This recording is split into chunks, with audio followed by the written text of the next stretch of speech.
So Dr. Peter Abelson is an eminent economist with over 40 years of consulting experience in Australia and overseas, specializing in public economics and cost-benefit analysis.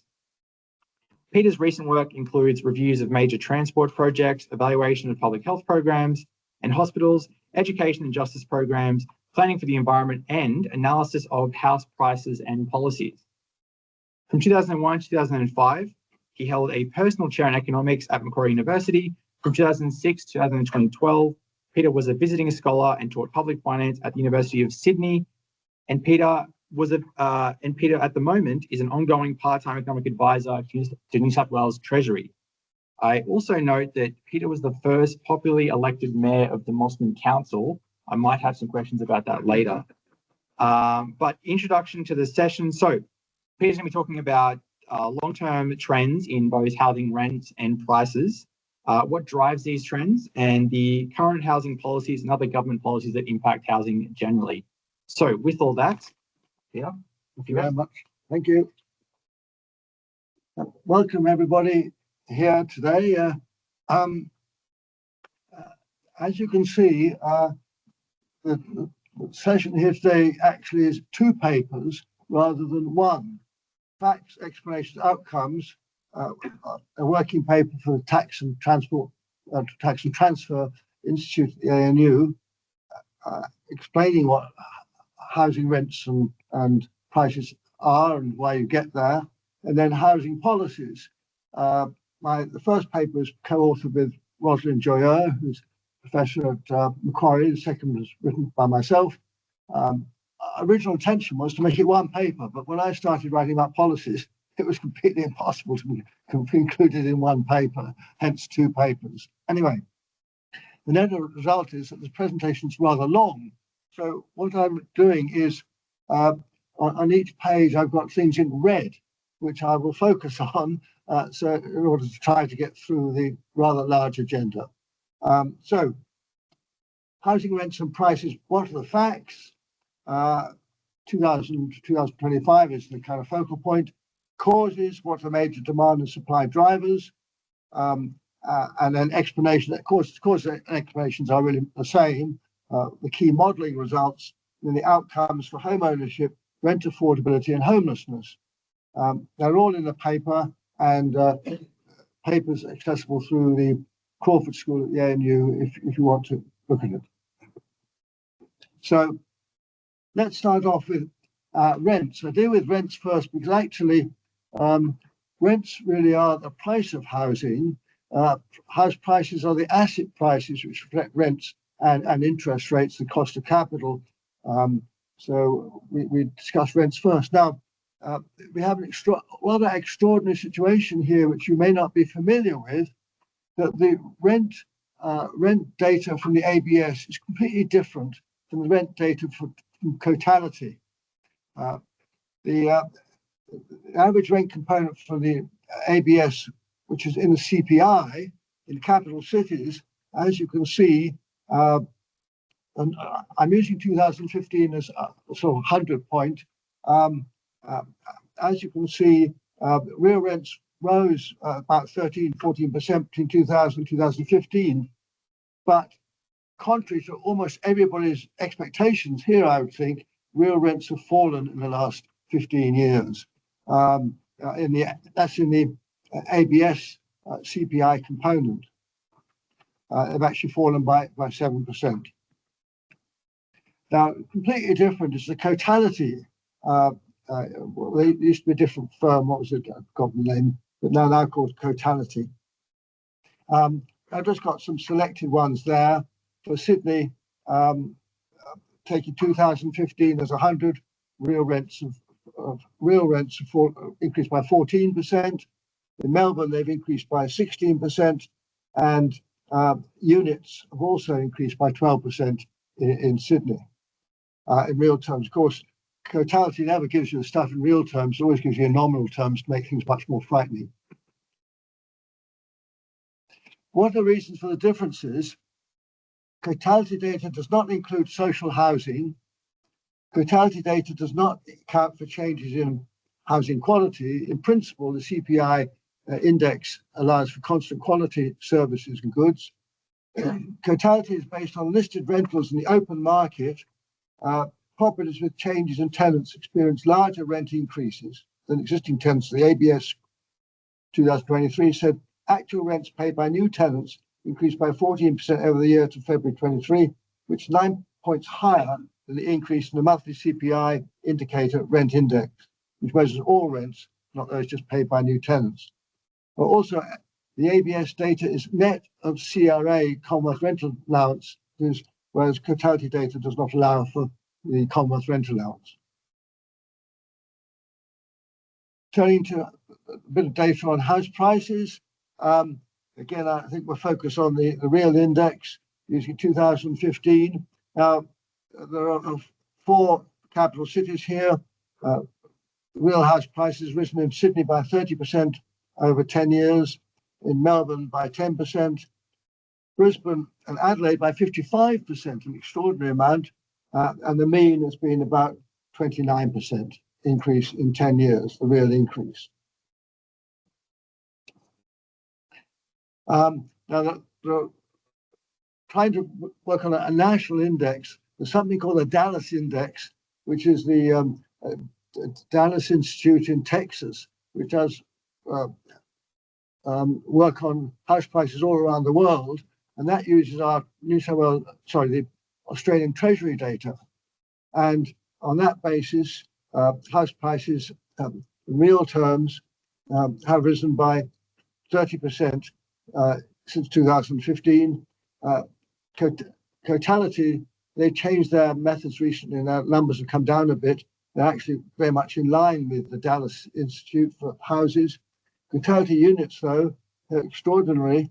The average price of a unit in real terms has fallen in the last 10 years.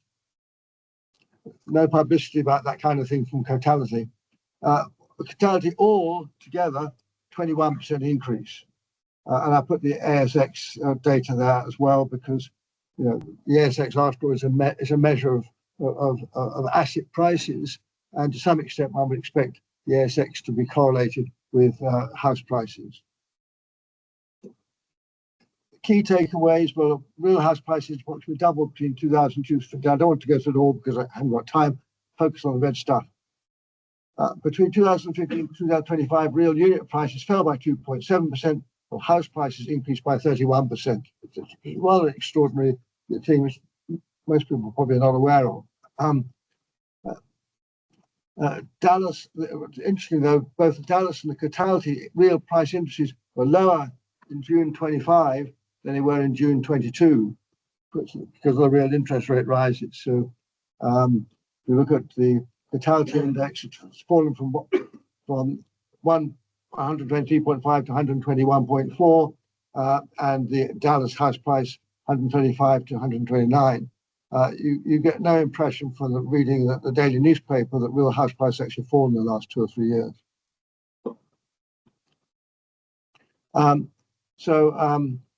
I'll move on to that.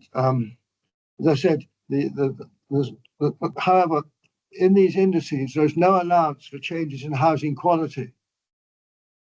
Some detailed work that I've done over the years suggests, based on ABS data on expenditure on additions and alterations and other data, it's quite possible that changes in housing quality account for about 1% increase in real house prices each year. As I said, likely account for 1% change in real house prices per annum. This is international data.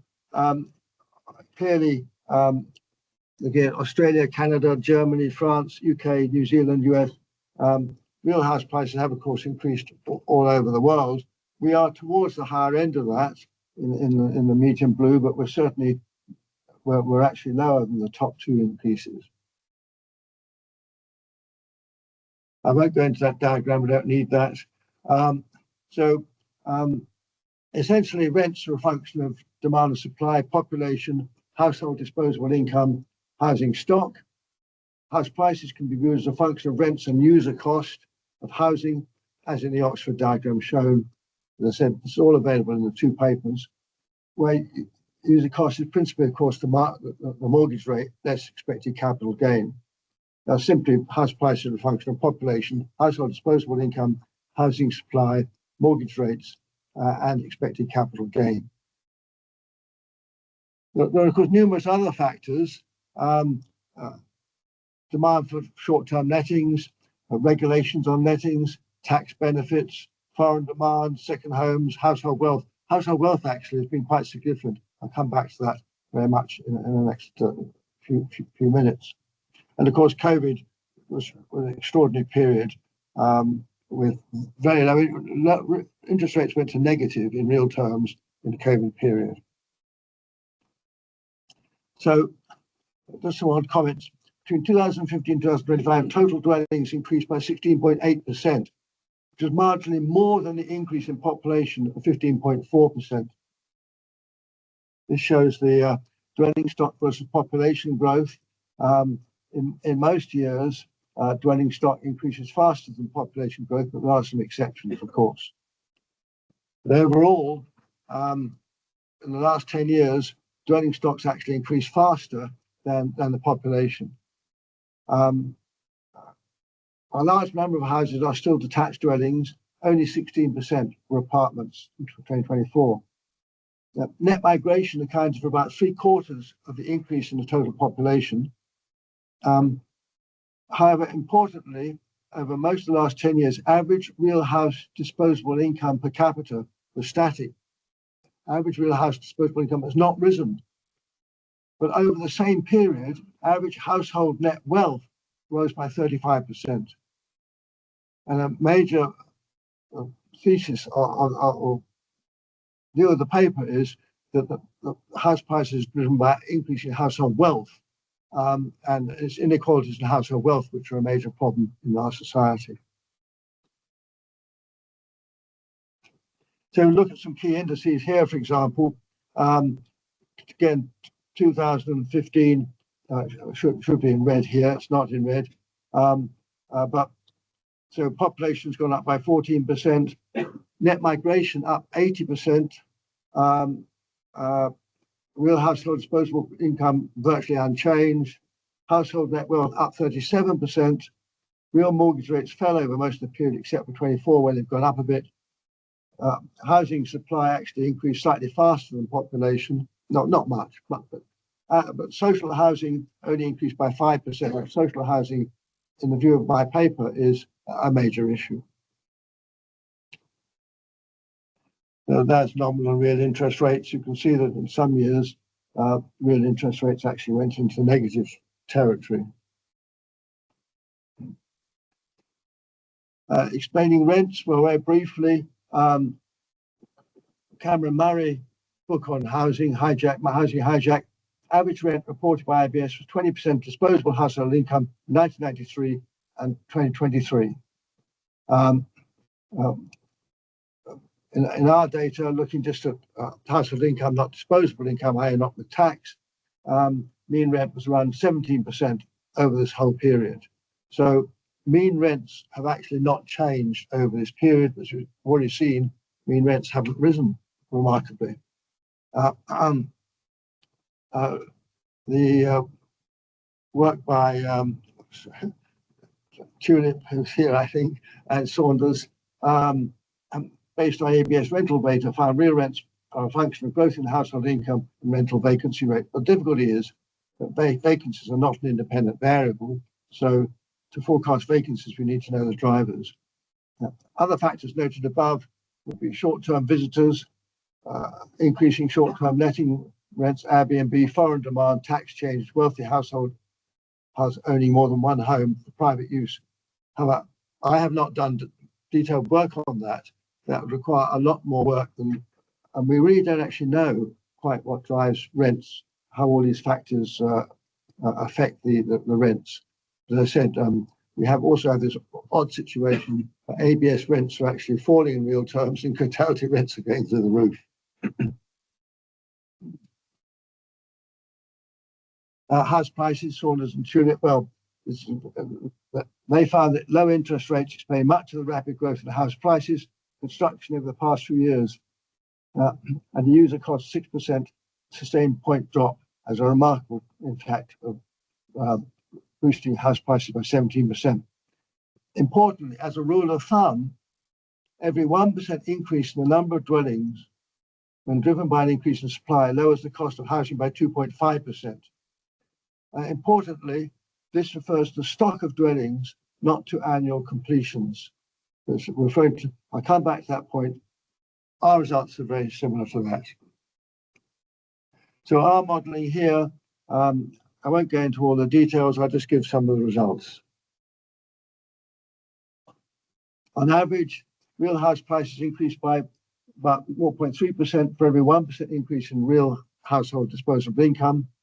And that's highly significant at the 1% level. But also, as I forecast, said, real net worth per capita was very significant at the 1% level. Real house prices increased by 0.23% on average after a 1% increase in real net worth per capita. Real net worth per capita increased by 36% over the last 10 years, so net wealth increases explains 8% of the real increase in house prices. On the other hand, an increase of 1% in real mortgage rates led to 2.7, sorry, that should be a fall, an increase of 1% real mortgage rate led to a 2.7% fall in house prices on average. So the mortgage rate is very significant. The coefficient of housing stock per capita is also significant at 1% level. A 1% increase in housing stock per capita leads to an estimated long-run fall in real house prices of 2% on average. That sounds a lot, but I'll come back to the impact of that shortly. I won't go to speed of adjustment, that's a technical detail which I don't have time for. These results are fully consistent with other reviews of house prices, Girouard and Oxford Economics. Our results refer to capital city house prices where the Saunders and Tulip were all dwellings. But importantly, let's look at the impact of housing stock. Currently, we have about 11.4 million residential dwellings in Australia. There are about 170,000 net new dwellings per year. Supposing we got that up to 200,000, 30,000 more dwellings. The extra 30,000 dwellings will increase total housing stock by 0.26%. With stock elasticity, say minus 3.0, which is at the higher end of the Tulip and Abelson modelling, CF2 in our modelling, this would reduce house prices by 0.75%. Achieving this over 5 years would reduce house prices by 3.75%. So if we increase our housing stock, our annual dwellings from 170,000 to 200,000, I'll come back to whether that's possible or not later on, for 5 years, we reduce house prices by 3.75%. That's reality. Now I turn to a few outcomes before I turn to policies. Clearly, home ownership while home ownership used to be 69%, 70%, now 67%, of course, that's impacted significantly by age distribution. People between the ages of 25 to 34, 1996, owned 50%, 52% of their own houses. Now only 36% do. And the between 35 and 44, 70% used to own, now 59%. So people under the age of 50 have been severely impacted, or for whatever reasons, are lower homeowners, even though the overall average is up because we're all getting older, including the speaker. So what I've already mentioned is total home ownership fell from 70%, 66%, especially for groups under 45. But I should say this here that although we say 66% is a low number, international features 2023 for ownership. In Italy, they, for some reason, they're 76%. But Canada, perhaps a country like us, 67%, New Zealand 66%, US 65%, UK 65%, France 61%, extraordinary Germany only 47%. The falls in ownership in Australia have several causes. Clearly, rising cost of first home deposits, relative to income, changing immigration, changing demographics, clearly more immigrants because they take longer to buy homes, and later entries into the workforce and later marriages. But significantly, the share of first home buyers with family assistance rose from 12% in 2010 to half of all first home owner buyers in recent years. This is research that I haven't done, but other people have done, so I'm citing other people's work here. There's a lot of sort of variation in views about exactly how much has occurred. That's kind of an average. And also an average support increased from around $20,000 to $70,000 or more. References, of course, are given in the paper. Significantly, with falling real mortgage rates over most of this period, average mortgage payments per property were constant as a percentage of average household income, and not a significant factor in ownership rates. What the significant factor in ownership rate is that first home deposit, which is very difficult for people to raise. Although, clearly, lower income households have always been left out. And a major part of what I'm sort of trying to argue today is that we have a major inequality problem.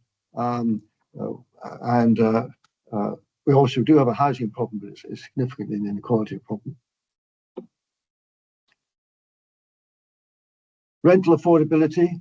Well, as I've indicated, mean rents have been around 17 or 18% of mean household disposable income for the last 25 years. Rents have grown with household income, not with house prices. Income inequality, the distribution of income is much greater in distribution of rents, so rents a much higher percentage of income for lower income households. In 2019-20, I don't have more recent data, gross rents for households in the lowest quintile averaged 43% of the equivalent household disposable income, well above the 30% affordability benchmark. After accounting for rent assistance, there's a lot of rent assistance, CRA, lower income households spend an average of 28% of the household disposable income on rent. Again, I don't have more recent data. I looked for more recent data and I couldn't find it. But large numbers were likely paying over 30% of the household disposable income in net rents. Again, I mean, more recent data seems a bit hard to find. I don't know why. Homelessness is a major problem. The rate of homelessness is constant over 20 years, around 50 per 10,000 population. On census 21, 122,000 were experiencing homelessness. From 2015 to 2024, our population increased by 15%, but our social housing by only 6%. So where does this take us into policies? As I said, it's a slightly fast race today, but I'll do my best. The issues, of course, which are identified are house prices, home ownership, rental issues, and homelessness. How do we deal with them? To address these issues, the paper discusses 5 sets of policies: more housing supply, taxation, changing taxation of housing, regulations of the housing market, government support for low-income households for renting and owning homes, and more social housing. The paper discusses briefly 2 related policies: migration and distribution of national population. The paper finds no single solution for the variety of issues. The paper supports a combination of policies, increasing housing supply with a focus on lower priced housing, not what we're getting at the moment, more extremely expensive housing, minor tax changes relating to housing, more support for low-income first homers and renters. I support the Commonwealth Government's recent changes, and more social housing. The dominant policy issue, of course, is increasing housing supply.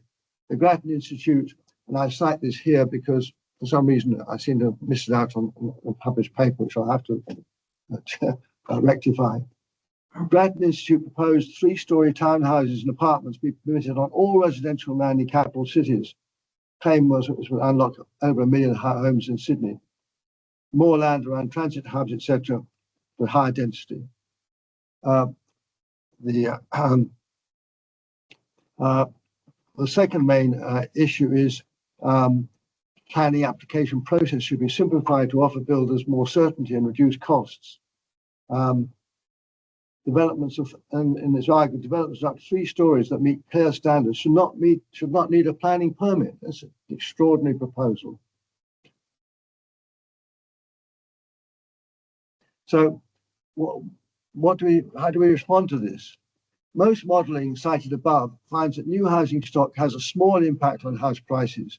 An extra 30,000 dwellings a year would increase total housing stock by 0.26%.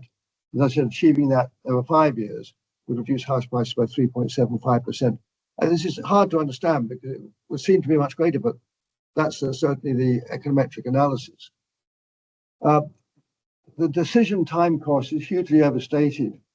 Average council decisions take 4 months for a development application. In a total 5-year development process. Development process takes 5 years. Reducing the decision time by 1 month will have negligible impact on development costs. There are also major supply constraints, as many of you will be aware. The Productivity Commission has pointed out the number of dwellings completed per hour, worked by housing construction workers fell by an extraordinary 53% over 30 years. It's hard to understand, it's a huge number. And gross value added per worker declined by 12%.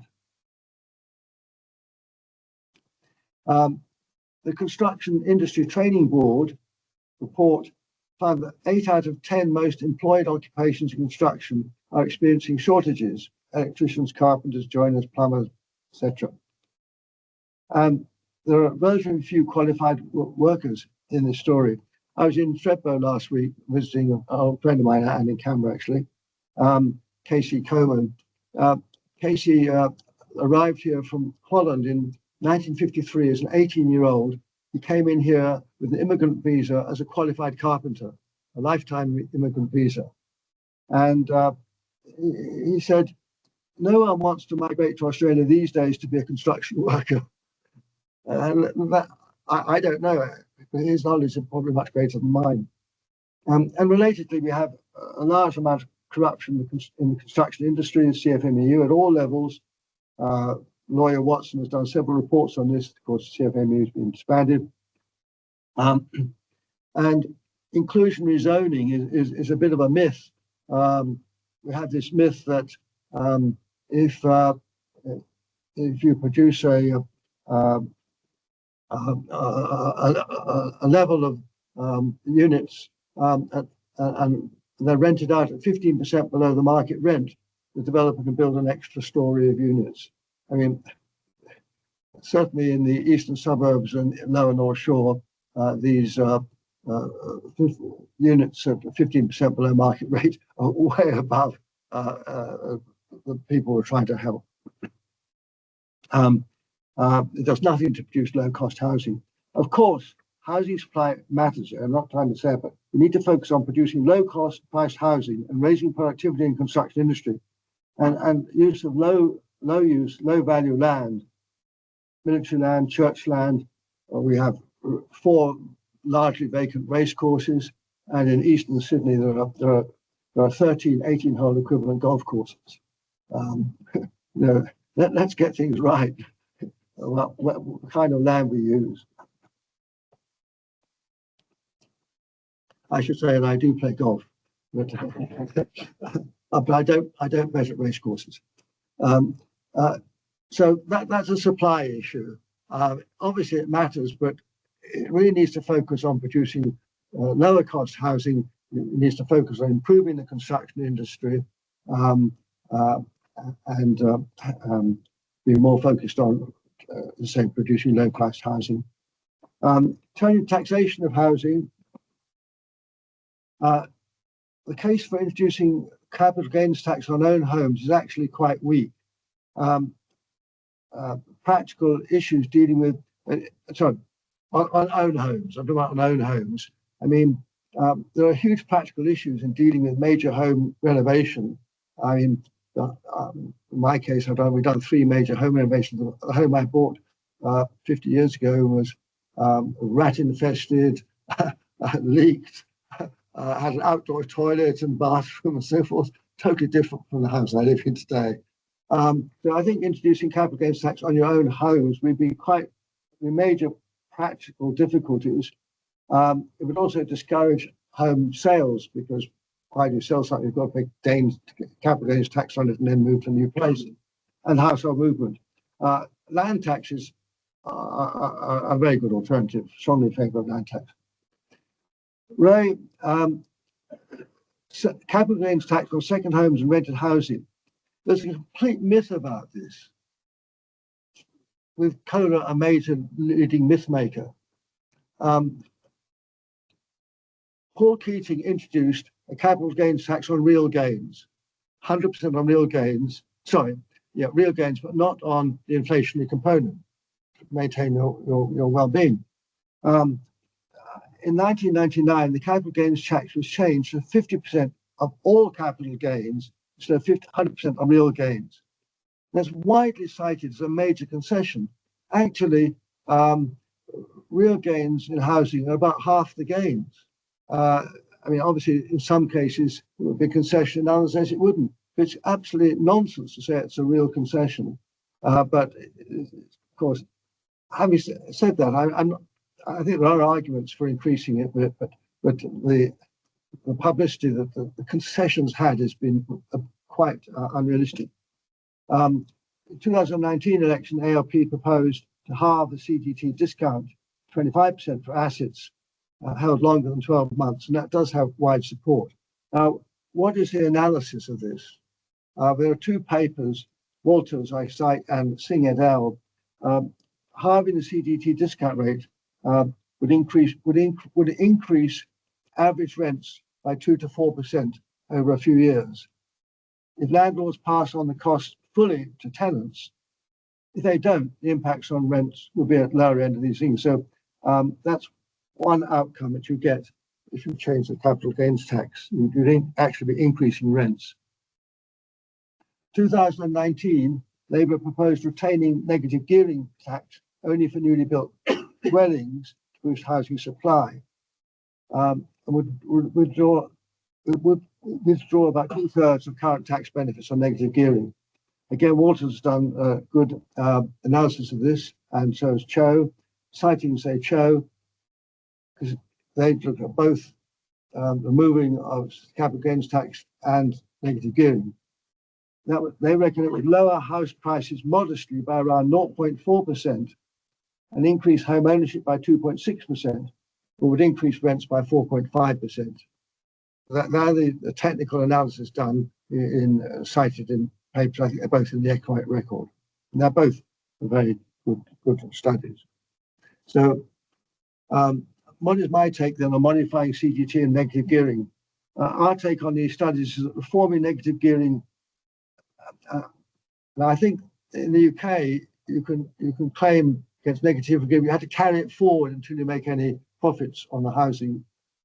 Allowing losses to be carried forward against future property gains and reducing the capital gains tax 25% would likely reduce the investor share in the market by 2 to 3%, reduce house prices by the order of 2%, and increase rents by the order of 2.3%.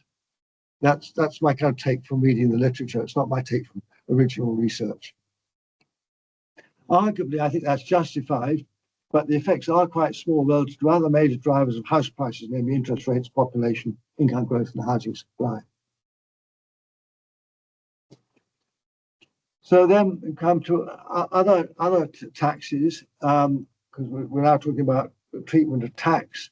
First of all, we start out by looking at housing supply. Then we look at how taxation issues impact on housing. Transfer duties are applied to property price when ownership change. Land taxes are applied annually and based on land values of the property. Of course, they're both state taxes, not Commonwealth taxes. The economics profession is very firm that stamp duties have a major deadweight loss of the order of about 0.7 to every dollar gain. There's a negative impact of 70 cents. They deter initial home ownership and turnover and create inefficient use of housing. They discourage people from moving closer to better jobs that are unfair, and penalise people who are more mobile, particularly younger people. Land taxes have little effect on buying, selling, or moving. The literature suggests a deadweight loss in the order of 0.10 cents on the dollar. So in principle, a move to land tax would certainly be efficient and fair.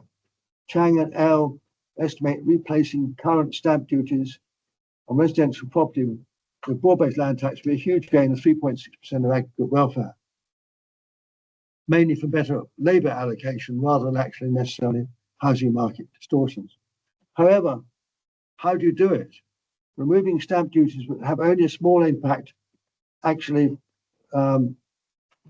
removing stamp duties would have only a relatively small impact on total payments for housing, because they have basically tax have a greater impact when supply is inelastic than when demand is elastic. Although buyers formally pay the stamp duty, the burden of the duty is actually quite largely on the seller. You decide, I can afford 2 million for this, and the stamp duty is 300,000, 2.3 million. Well, I'll offer 1.7 million. That's certainly my personal experience in buying property, is that I look at what I can afford, take off the stamp duty, and offer the net balance. Mind you, I am a semi-rational economist. So move from stamp duty to land tax. It'd be unfair to impose land tax on households. If you recently bought a place and paid a massive amount of stamp duty, suddenly to be imposed large land taxes would be unfair. A move to land tax could contribute to substantial revenue shortfalls for state governments in the short run. House owners, and of course, it would be a significant move. People living in a $3 million house would pay far more tax than people living in a $3 million unit. Maybe that's reasonable because people in units are not occupying land. But the point is that there's two main approaches to switching from stamp duties to land tax. It's been debated in the literature recently, particularly by Rob Bernig. One is the incremental approach. In the ACT, they are moving, as you know, or some of you know, from stamp duty to land tax. And it's done gradually. When people sell their properties or buy properties, they then have to pay land tax instead of stamp duties. And the land tax is estimated over time to equate to the stamp duty foregone. That leads to quite a lot of clumsiness over time. Some people paying stamp duty, some people paying land tax. They started this about 10 or 15 years ago. It's gone now for 10 or 15 years to run. The other one is to make an immediate change, which Rob Bernig has argued for, but it's very difficult when somebody's just paid $300,000 in stamp duty and now told they've got to pay land tax. Regulations for the housing market. Well, again, the thing is, it is a very huge topic, this, but unfortunately, there is no one solution. The solution has to be a mix of solutions. Regulations for rental housing, regulations for short stay, taxes on second properties, restrictions on foreign buyers, incentives for more use of existing homes. The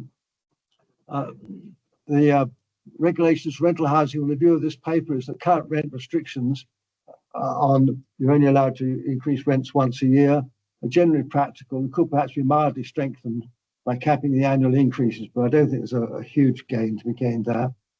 As argued below, rental supports for low-income households preferred to more extensive rental controls. That's the view of this paper anyway. More rental regulations. Well, there's the whole issue of short-term lettings. Again, we have quite a lot of regulations on short-term lettings. They could probably be refined and improved a bit, but it's not a magic cure for low, moderate income renting households. I mean, I think there are moves to improve things. Taxing second homes is a standard practice in Australia, usually on land value over a threshold. Victoria has an annual tax on unoccupied homes. But again, the number of unoccupied homes apparently isn't very large. I suspect it's rather larger than the data. But the answer again is that taxing them more highly would not make substantial change to housing supply and prices. We're all talking about refinements to the process, nothing, no magic cures. Restrictions on foreign non-resident owners of housing. Apparently, April last year, our Commonwealth Government did announce a 2-year ban on foreign investors purchasing existing homes, not new homes. They can buy new homes or build new homes. The policy aims to make approximately 2,000 properties available annually to local buyers. But it's very odd. Drawing on data on foreign ownership, apparently only 2% of our housing stock is owned by foreigners, and only 1% annual acquisitions. And on that basis, foreign ownership is not contributing to house price and rental inflation. My own gut feeling is that foreign interest in Australian residential property might be significantly higher than official data suggest. That's I suspect we don't really know the interest of foreigners in our housing. Another issue is Oren Leishman recommend we make more use of existing housing stock by relieving from capital gains tax and income tax for renting spare bedrooms, similar to a rent-a-room scheme in the UK. My take is again that most of these are constructive suggestions, but none of them are going to sort of hit the jackpot. Government support for low, moderate income households renting. Well, as of June 25, 1.4 million households did receive Commonwealth rent assistance, actually a very large program. However, the Australian Institute for Health and Welfare has argued that it's still inadequate for many households. In 2024, around 500,000 income units, 42% of all CR recipients were in rental stress still, according to the AIHW report. The main message from cited reports is that without other rental supports for low to medium income households, there is a strong welfare case for enhancing Commonwealth rental systems. Again, ideally perhaps better targeted, but not simple. More rent support for low-key paid key workers. We haven't really solved the key worker problem. We find it difficult to identify them. We find it difficult to develop policies for them. Build to rent properties, where properties are built to lease to long-term rents instead of selling them to homeowners. And again, this is another policy. Australian government has introduced tax incentives to increase supply of rental housing. Details are in the paper. Build to rent developments are an emerging asset class in our country, but the sector is very small compared to UK and USA, where it has a strong foothold. Supports of homeowners. Well, first of all, for quite a long time, first homeowner grants and stamp duty exceptions have been long-standing supports. They're not new, particularly at state level. The Commonwealth Government, of course, has introduced a first home loan guarantee, LMI. First home buyers can buy homes with 5% deposit up to various price levels. Shared equity from late 2025, Commonwealth Government has introduced proposals for shared equity, and we've also got the first home super saver scheme, a recently proposed report. The two main issues with all these things is support for first homeowners a fair tax to levy on other households, and will it increase house prices? The first two policies above are widely accepted, but 3 and 4, first home loan guarantee and shared equity, heavily criticised as likely to significantly increase house prices by Richardson and Esley, who are fairly noisy commentators. Perhaps I'll jump to the conclusions. I'm getting a wave, Charlie. I should stop short, so I might jump to all these things. I should say that provision of social housing is, in my view, completely inadequate, radically inadequate. a major current shortfall of 200,000 social homes. The current budget and processes fall far short of our needs for social housing. The migration is obviously an issue. Do we have too many migrants? Well, unfortunately, not many migrants work in the construction industry, so it is a problem. The issue is whether their net benefit to our community is greater than the net cost, but certainly the impact on housing would be part of the cost. Population distribution, major piece recently by, we're one of the most highly urbanized countries in the world. Not only are we an urban nation, but even the most highly urbanized country in the world, but we're still urbanizing. If we want we really want to focus more on decentralizing our work and so forth. I think there's something in that. These words seem to me to resonate a bit, but they are absent from our housing policies. So I'll just try to wrap through the conclusions. I think the conclusions on housing stock I've already made. If housing completions rose for 5 years from 175,000 a year to 220,000, that's more than 200,000, that would increase stock by about 2%, and average house prices would fall by 5%. And we have, but chronically, we ought to be focusing on efficiency in the construction industry, because otherwise the policies really have no solid ground. Taxation of housing. Well, I mentioned the CGT myth. Certainly, replacing slightly higher capital gains tax and reforming capital negative gearing they would reduce investor share market by 2 to 3%, and house prices by about 2%, but they would increase rents. Replacing stamp duty with land tax, I mentioned that, is probably too difficult. A nice idea. Housing market regulations. Perhaps we could mildly strengthen capping annual increases in the rent market, regulating short-term. There might be possibilities there, but none of this is kind of in itself going to solve our problems. Taxing unoccupied second homes, etc. I am a bit sensitive, critical of the data on foreign ownership. I think a lot of people are bypassing that. I think we should need to know that more. Incentivizing use of existing homes, again, could have small impact. Conclusions. 5, government assist for renters. I do think we should have more support for Commonwealth rent assistance, more support for key workers, possibly more build-to-rent sector. Assistance for home buyers, again, the paper argues we should help, it favours the Commonwealth policies to support home buyers. And certainly social housing is a major policy issue. Closing observations, and many housing issues, but there are many policies. Some issues reflect weak housing supply, many reflect incomes and wealth inequalities.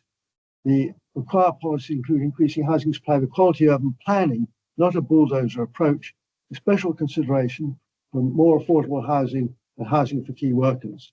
The policies should be more focused on that, improving productivity in operations, minor changes to negative gearing, minor tax regulations for second homes and short-term rentals, support to assist less well-off homeowners into home ownership. I'm a supporter of that. I don't think it pushes up house prices as much, because after all, people are being moved into home ownership away from the rental market. The number of households hasn't increased. The overall demand for housing doesn't increase all that much in the argument of this paper. More assistance for low-income household renters and a major increase in social housing and support services. Okay. Thank you very much, Peter. Very engaging. All right, we'll move to questions now. I assume people have quite a lot, so if you could keep it slightly brief, that'd be much appreciated. I am the moderator, so I'm going to use that privilege and ask the first question. I was curious about you use the 30% affordability benchmark quite a bit as an example of like low-income households are facing serious stress. Do you think that benchmark of 30% is still reasonable? I suspect that as the cost of other goods fall, people shift their consumption proportions. I don't think 30% is totally reflective of what rental stress is. I mean, I pay more than 30% rent. I don't feel like I'm stressed. Look, it's a fair question, but I don't have an answer. I mean, it's been a long-standing thing that if you're spending more than 30%, you are. But I think it applies more to people in the lower income brackets than people who are working for New South Wales Treasury. Yeah. Okay.